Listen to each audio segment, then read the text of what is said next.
there, and thank you for reading my article in this month's Invision Magazine. Now, like I said in the article, my closet cleaned up real quickly. But the real win was what happened with my member Optical in Texas.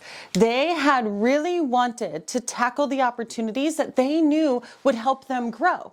They just got stuck when it came to accomplishing anything because it's hard to know where to get started when you have a big laundry list. And we all know in the optical, we don't need more things to do.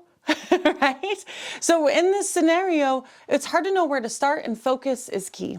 So having the item that you are most excited about and the item that it's clear that it really no longer suits you guys is really powerful. And focus isn't a productivity hack, it's a profit strategy.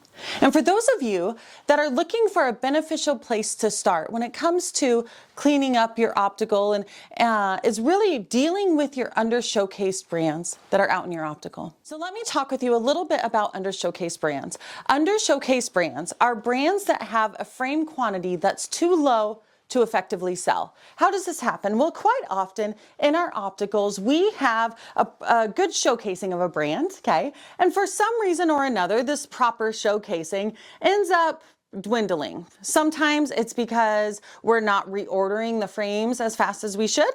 Sometimes it is because we forget to reorder. Sometimes maybe the rep hasn't come in for a long time. Whatever it is, there are so many reasons why that is wrong.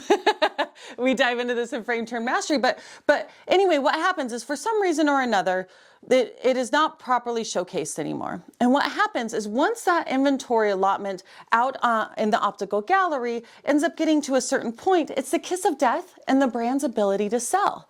Now, we found at Spexy that we could delineate when that kiss of death really kicked in. And what that kiss of death number is, anything that has below a quantity of 12. Now, let me make one thing clear.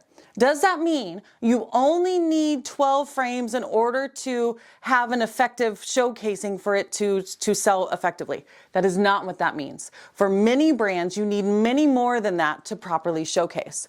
But we can tell you that once it gets below 12, it doesn't matter what freaking brand it is the kiss of death in the brand's ability to sell. And what happens is when you get too many of these under-showcased brands in your optical, what ends up happening is it kind of gives off these real flea market vibes. Right? It's like this hodgepodge of different brands rather than having a good assortment and a good showcasing of each of the brands in order to allow them to properly sell.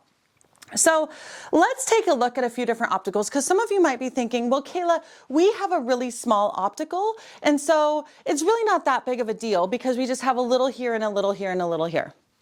It's a really big deal. We have here an optical that's doing about $500,000 a year. Okay, in this optical, they have 24 brands, and you can see in our system, we have these little black dots, and these little black dots really show us that those are the under-showcase brands. They've been kissed with the kiss of death. You will see here that 14 of the 24 brands that this small optical has are under-showcased. Well, that's a problem. Okay, that's a big problem. Now, I'm going to tell you what we're going to do with the under-showcase in just a second, but for those opticals who are like, oh, Kayla, this doesn't apply to us because we are a large optical. We're not one of those little opticals. It's not that big of a deal. Let's take a look. So here's an example of an optical that's doing over $2 million a year. Their overall turn is a 1.4. Eek.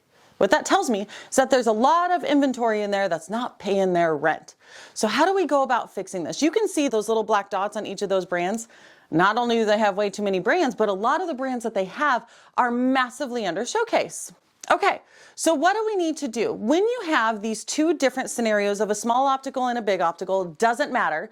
With your under showcase brands, you need to decide either A, are we going to go about increasing the inventory to allow for that brand to properly be showcased, therefore properly sell? Or B, are we going to make the call to go ahead and remove the brand? Let's discontinue it, let's get it off our boards and make room for other brands that will succeed. Okay, so you're making a decision. Do we go about properly showcasing it or do we go about getting rid of it? Now, here's what happened in this optical, the optical that was doing $2 million a year.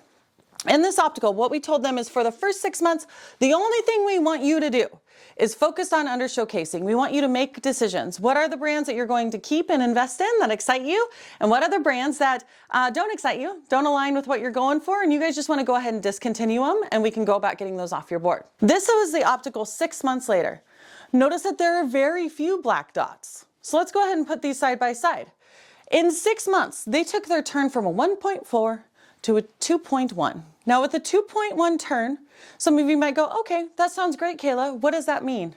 Well, for this optical, it meant an additional $57,000 in 6 months. 6 months, my friend. $57,000. So if you don't have a list of tasks to be doing, here's a good one. Go with your under showcase and start looking at your under showcase product. I want to say thanks again for reading my article this month. And for those of you Spexy members, I'll see you in the Spexy Excellence Society. And if you're not yet a Spexy member, what are you waiting for, my friend? Membership is super inexpensive and your optical is not going to become amazingly profitable just by wishing it so. I'll see you soon.